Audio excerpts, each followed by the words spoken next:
After 12 years building my father's company to $75 million, he gave it to my brother. Did they really think I'd just accept that?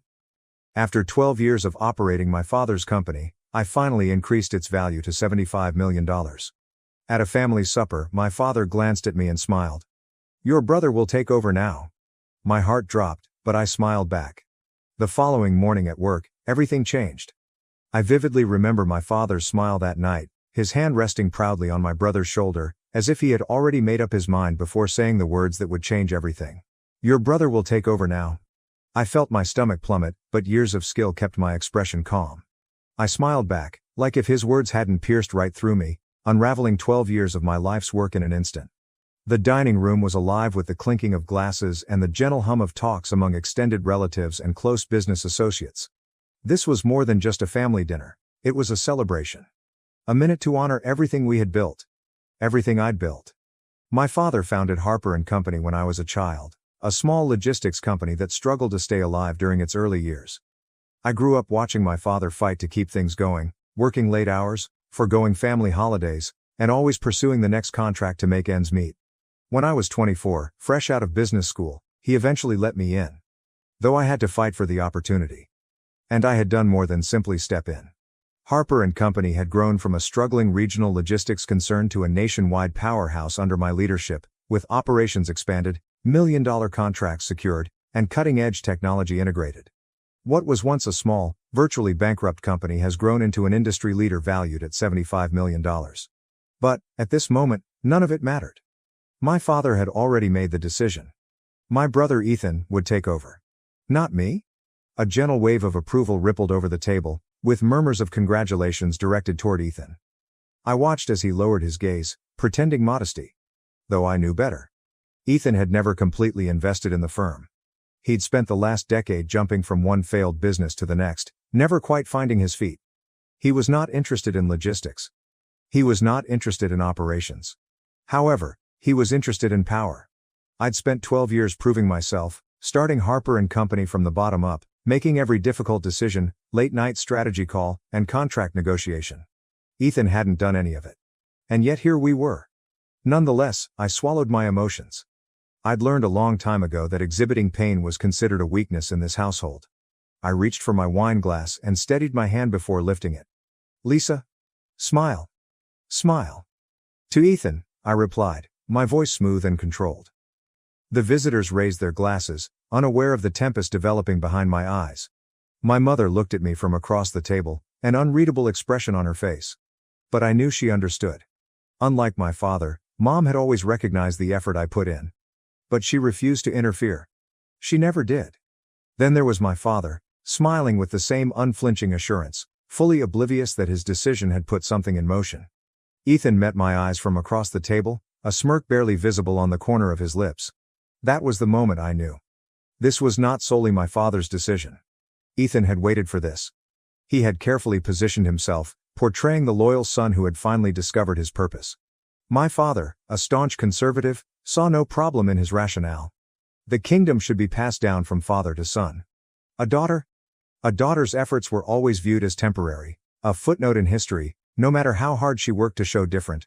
But what they didn't realize, and none of them had considered, was that I had spent the previous 12 years not only developing a company, but also consolidating my position inside it. And the next morning, they'd figure out what that meant. That night, I hardly slept. My thoughts replayed every sacrifice I'd made for Harper Company, late nights, missed birthdays, and relationships strained under the weight of my desire. I had given everything to this company. And now they expect me to just step aside? They'd underestimated me. By 3 a.m., I was in my home office, typing furiously on my keyboard. Each contract, every share, all executive agreements. Nobody knew how this company worked better than I did. Ethan expected a smooth transition, that by next week, his name would be on the office door, and his employment would be guaranteed. What he didn't realize was that while my father was busy making public appearances and my brother was busy pretending to understand the business, I had secured something much more valuable. Control. I entered Harper Company headquarters at exactly 8:45 a.m., as I had done for the previous 12 years. The same walls. The same polished floors. The same hum of efficiency persisted as staff settled into their routines. But today was different. Today, I didn't walk into my office. I was walking into a battleground. The reception area was unusually quiet, the type of silence that comes before a storm. They knew. The whispers had already begun. The story of my father's declaration during dinner had circulated quickly. Employees looked at me with uncomfortable looks, avoiding direct eye contact, unsure where their loyalty should rest. I did not acknowledge them. I strolled confidently, my heels tapping on the marble flooring, my stance solid. Never show them you are disturbed. I entered my office. Shutting the door behind me, I had exactly 15 minutes until my father and Ethan arrived, expecting them to take over as CEO and heir apparent respectively. 15 minutes before their entire strategy disintegrated in front of them. I sat at my desk, inhaled deeply, and then turned on my computer. The screen displayed a list of sensitive documents and contracts that they had never considered looking at and assumed did not matter. I opened my ownership records, lingering my hands over the keyboard for a moment before clicking on the file labeled Executive Shareholder Agreement. And then I waited. A strong knock on my door came at precisely 9 a.m. I did not bother answering. The door opened, and my father and Ethan strolled in, both exuding confidence. His, inborn. Ethan's, carefully crafted. My father walked in like a monarch surveying his realm, and Ethan, dressed in an expensive navy suit, flashed me a smug, triumphant grin. It took everything I had not to laugh. My father said, "Lisa," in his customary forceful tone, as if acknowledging me was a favor. "I assume you're aware of the transition happening today?" Transition. Interesting wording. "I'm aware," I replied easily, reclining back in my chair. I looked at Ethan, whose smirk became wider. "Good," my father said, nodding as if we all agreed. "Ethan will be stepping in as the new CEO. We'll need you to help with the handover, get him familiar with the operations before you officially move on." I raised an eyebrow. "Move on?" I repeated, faking ignorance. "Dad, I think you're mistaken about something." His face twitched with annoyance. He was used to my silent cooperation and ability to follow instructions. He was unprepared for this. "Lisa," he murmured, his voice tight, like if addressing a child. "This isn't up for debate, we've already made the decision." I smiled, a slow, knowing smile. "Oh, I know, Dad," I answered softly. "The thing is, you don't have the authority to make that decision." Ethan scoffs quietly and shakes his head. "Lisa, don't make this difficult, we're trying to do this the easy way." I did not respond. Instead, I went for my remote and clicked a button. The enormous screen on my office wall displayed a document that I had been examining earlier. Executive Shareholders Agreement signed on August 17, 2015. Signatories, Lisa Harper, James Harper, father, and Ethan Harper. My father's face paled somewhat. I turned to Ethan. "Do you even know what this document is?" He crossed his arms and shifted in discomfort. "A shareholders agreement?" he wondered. I nodded. "Yes. And do you know what it says?" I tapped the screen to highlight an important clause. This document was drafted when Harper Company was restructuring. It clearly states that any transfer of executive power, such as appointing a new CEO, requires the approval of all majority shareholders. I caught my father's gaze. "And I, Dad, hold 60% of the company's shares." The hush that followed was smothering. My father's expression darkened. "That's impossible," Ethan whispered as he moved forward to examine the page. "Actually, it's very possible," I replied calmly. "You see, over the years, while you were busy failing at every startup you touched, and Dad was busy playing the role of business patriarch, I was doing something else." I leaned forwards. I was securing my place. I turned back to face my father. "Remember when you needed capital for expansion in 2017? You agreed to give me an additional 15% of your shares in exchange for my investment. And in 2019, when we had that court dispute, another 10% was transferred under my name as collateral, which you never bothered to reclaim. That, plus my original 35%, gives me the controlling stake." My dad's jaw clenched. "But, Ethan..." Ethan was in a panic. "You have to be bluffing," he exclaimed. I took out a second document. "This is the most recent legal filing with the state. Want to verify?" Ethan took the paper and scanned it, his face losing color with every passing second. "You can't do it," he muttered. "Dad, tell her she can't do this." My father stayed silent. Because he knew. I had lawfully outmaneuvered him. And he couldn't do anything about it. I sighed softly and stood up. "I'm not firing you, Ethan," I explained. "I don't want to force you into the real job market, but you will report to me and work under my guidance. Otherwise..." I motioned to the door. "You're free to leave." Ethan looked at my father, his eyes begging, but for the first time in his life, my father had no response. There was no way to fix it, because it wasn't his company anymore. That was my. The silence in my workplace felt oppressive. Ethan still held the official document in his hand, his fingers white from holding it too firmly. My father remained motionless beside him, his expression unreadable. But I knew better. He was calculating, trying to figure a way out of this. There was not one. I had spent years preparing for this moment, not because I expected treachery, but because experience had taught me never to presume loyalty in situations of authority. For the first time in my life, my father didn't recognize me. Maybe he never had. "Is that it?" Ethan eventually spoke, his voice tinged with resentment. "Are you just taking everything?" I laughed softly, without humor. "Are you taking everything?" I repeated, moving closer to him. "Ethan, I created this company from nothing. I made every contract, expansion, and innovation a reality. While you were busy failing above, I was keeping this company running. So no, I am not taking anything." I leaned in slightly. "I'm just keeping what's already mine." Ethan's face contorted in rage, but he had no response. He knew I was correct. And worse, so did my father. He had spent years believing that bloodline was more important than skill. That his son would receive what was properly mine. He'd underestimated me. And now he had to pay for his folly. My father eventually ended the hush. "You're making a mistake, Lisa."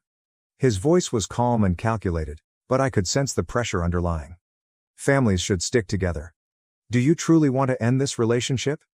I met his eyes unflinchingly. "Dad," I said, "you burned this bridge the moment you made your decision without me." His lips form a thin line. "Business is larger than one person, we can develop a solution that benefits everyone." I cocked my head slightly, simulating interest. "Oh, I agree." I let the words hang in the air before proceeding. "That's why I'm offering you both a choice."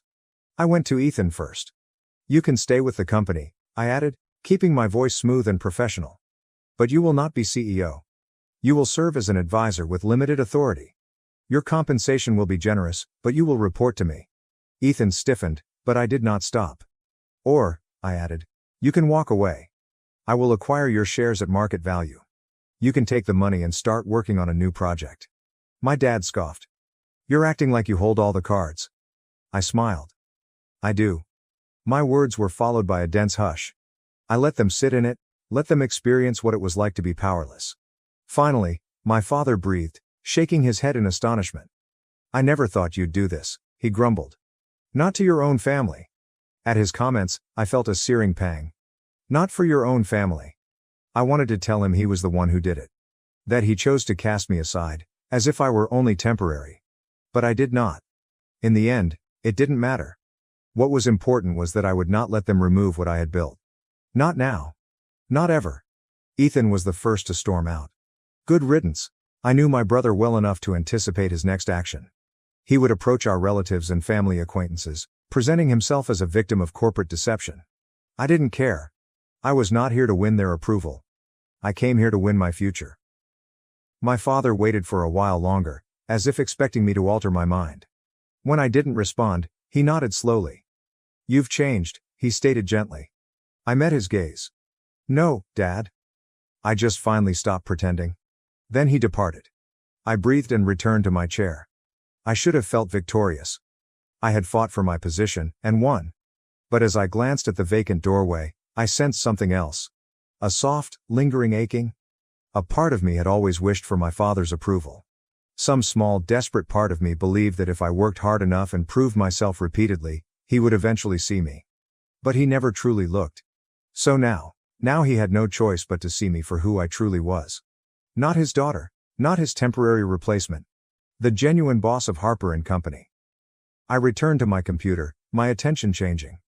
I had spent 12 years creating this business. Now I'd spend the next 12 years making it untouchable. My father and brother attempted to take everything from me. But in the end, they were the ones who had lost everything. For the first time in 12 years, my workplace felt empty. There were no phone calls from my father. Ethan sent no passive-aggressive emails, just silence. But silence did not indicate serenity. It meant the struggle had started. I knew my father wouldn't leave peacefully. And Ethan? He would fight tooth and nail to restore what he believed was his birthright. I wasn't naive enough to believe this was over. It had just begun. By the next morning, I could detect an undercurrent of discomfort in the company. Employees who had greeted me with confidence last week now appeared nervous, as if they were terrified to choose a side. Several department heads avoided eye contact. I knew exactly what was going on. My father and Ethan were using the Whisper network. Old family pals, board members, senior executives. They were spreading doubts, painting myself as frigid, ruthless, disloyal. Ethan, in particular, had taken on the character of the wounded son, betrayed by his sister. I could see him now, seated in a high-end restaurant, pretending to be sorry as he told our investors how I had taken the firm from him. And what about my father? He would not need to say much at all. Just a deep sigh. A shaky head. The neatly arranged words. I only ever wanted the best for my children. It was calculated. And risky. Because, if they could turn my board members and senior executives against me, they may force me out of my own company. At the very least, make my leadership impossible. I wasn't going to let that happen. That afternoon, I scheduled an emergency executive meeting. As I entered the boardroom, I could feel the tension in the air. Half of the room averted my gaze. The other half observed me too closely, waiting for me to slip. I took a seat at the head of the table. My seat. Let's not waste time, I added, my tone steady. I know there have been conversations, behind closed doors, over drinks, in hushed voices. I let my gaze sweep the room, pausing on each individual just long enough to cause them to squirm uncomfortably. I'm also aware that some of you are asking if my leadership is sustainable. Several folks tensed. Nobody spoke. I tapped my fingers on the polished wooden table. Let's clear that up now. I displayed a presentation on the screen behind me. Numbers, data, facts. I transformed this company from a struggling regional business to a $75 million industry leader. Under my leadership, we've increased sales by 300% over the last 5 years and entered 6 new markets. I turned to the CFO. Paul, do we have a single financial indicator suggesting this company is in trouble under my leadership? Paul hesitated before shaking his head. In fact, projections show another 20% growth in the next quarter. I nodded. So let's be honest about what's happening here. I leaned forwards. My father and brother are not unhappy because the business is faltering. They are not upset because I am failing to lead. They are furious because they expected me to step aside and let Ethan take over. Regardless of qualification. Regardless of the outcome. The room was silent. Then I dropped the true bombshell. I also know that some of you have been contacted in the last 24 hours, offered incentives to push for my resignation. I tilted my head slightly.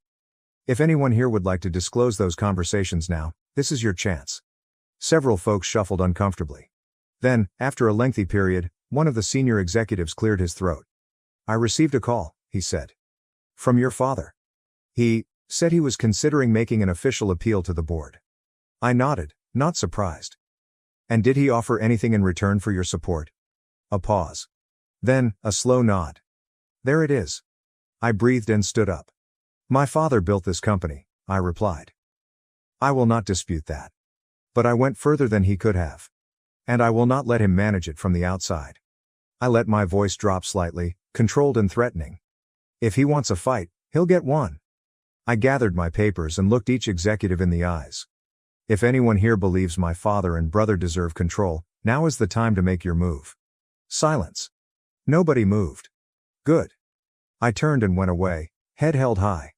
It wasn't just about keeping my company. This was to ensure that they never imagined they could take it from me again. That night, I made my own call. Not to any board member, not for an investor. But what about the media? By morning, the business section of every major news outlet featured the following headline.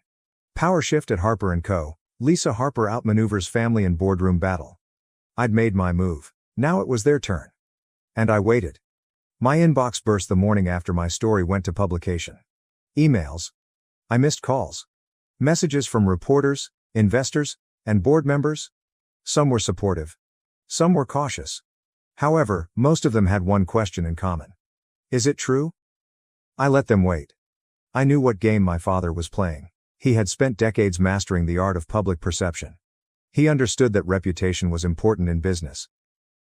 If he couldn't beat me in the boardroom, he would undercut me in public. And that was exactly what he was attempting to do. By lunchtime, The first counterattack had arrived. A press release is nicely made, precisely phrased, but full of lies. Harper Company has always been a family-owned business. We are disappointed by recent occurrences, but we remain dedicated to sustaining the ideals that have driven this organization. Changes in leadership are unavoidable, and we expect to transition seamlessly as we move forward. It was subtle.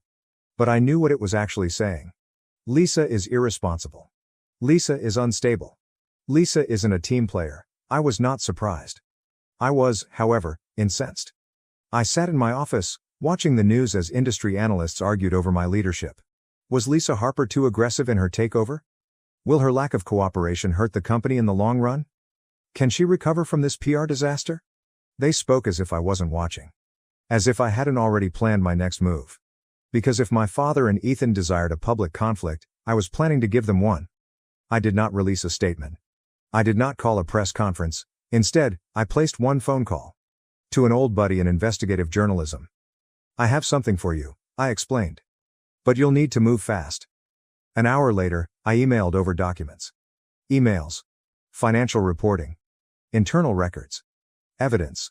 Harper Company, under my father's guidance, had engaged in unethical business activities throughout time. I had spent the previous decade quietly cleaning up. The news broke within 24 hours. Behind the scenes at Harper Company, a legacy of hidden debts and financial cover-ups. The piece was brutal. It applauded my leadership for improving the company's financial situation. It was critical of my father's mismanagement, but most importantly, it proved that I was the sole reason Harper Company had survived. Just like that. The narrative changed. The board has stopped doubting me. The investors stopped hesitating. And what about my father? He had nowhere to hide. 2 days later, my father finally contacted me. I let the phone ring 3 times before answering. Lisa, he murmured in a tense voice. We need to talk. I slumped back in my chair. Do we? Silence. Finally, a sigh. You didn't have to do that. I gave a tiny laugh. Neither did you? This company was supposed to be a legacy, he told me. For the family. For both of you. I had a familiar pain. A small, naive part of me had once desired that, but not anymore. Dad, I spoke gently. If you wanted me to safeguard the legacy, you should have trusted me with it. Instead, you attempted to steal it from me. Another prolonged stillness. He asked, almost reluctantly. What happens now? I breathed slowly. Now, I'm going to make sure you never touch my company again. The conflict was over. My father had lost. Ethan had vanished. And I'd won. However, when I sat in my office, staring out at the metropolitan skyline, I felt no happiness, no victory, just emptiness. I had spent the last 12 years fighting for Harper Company, building it, safeguarding it, and making it stronger than ever. Nonetheless, the cost of that win outweighed my expectations. Because I had secured my position, I had misplaced something else along the road. My family. The next day, I came into the office as if nothing had happened. But everybody knew the truth. The whispers had ended. The doubt had dissipated. I was no longer simply Lisa Harper, CEO. I was Lisa Harper, the lady who outmaneuvered her father and brother and emerged victorious. Some people appreciated me for it. Some scared me because of it. And some were still waiting for me to fall. I let them wait. At midday, my father and I convened in the conference room for our final conversation. He seemed exhausted. Older, as if the weight of what had happened had finally fallen on his shoulders. I waited for him to speak first. When he finally spoke, his voice was softer than I'd ever heard it. I'm retiring, he announced simply. Effective immediately. I did not react. I had anticipated this. I'll sell my remaining shares, he added. I'll keep a small percentage as an investor, but I won't be involved anymore. I examined him attentively. And Ethan? His jaw stiffened. He's gone, my father admits. Took the buyout? He won't be back. A part of me knew it would end like this. Ethan had never been strong enough to face his own difficulties. When he realized he had lost, he did what he always did. Run. Still, hearing it out made something inside me ache. No regret. Not guilty. Simply the finality of it all. I nodded. Understood. My father exhaled and rubbed his temples, as if he had a headache. Then, after a long gap, he said something unexpected. I underestimated you. It was not an apology, but it was as close as I'd ever come. And strangely, I realized I didn't need it anymore. A month later, Harper Company looked nothing like it did previously. Who were the previous board members who supported my father and Ethan? Gone. What about the executives who had questioned my leadership? Replaced? The company had always performed well under my leadership. But now, it was absolutely mine. And with that control comes a new perspective. I introduced proposals that my father had consistently rejected. He has described modernized systems as unnecessary. He ventured into industries that he had previously avoided.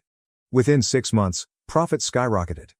Within a year, we had reached the $100 million milestone. For the first time in my life, I wasn't battling solely to prove myself. I was fighting to create something that no one could take from me again. A year later, I met my father for dinner. It was the first time we had talked since his retirement. He looked different. Quieter. He wasn't angry now. Simply accepting. I read about the latest deal you closed, he continued as he drank. It was a smart move.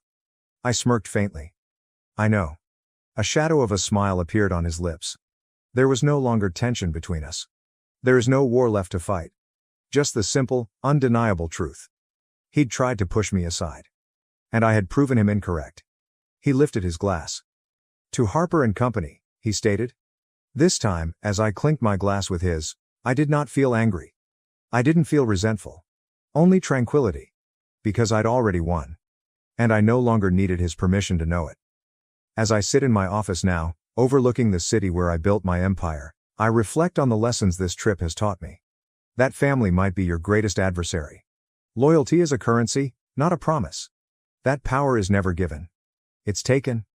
But more importantly, sometimes, the finest method to prove your worth is to quit seeking validation and create something so powerful that they can never ignore you again. I don't have any regrets. Harper Company are now mine. And I aim to make sure that no one forgets it. Thank you for watching. If you haven't subscribed yet, please do so and hit the notification bell to stay updated with more shocking real-life stories happening around you.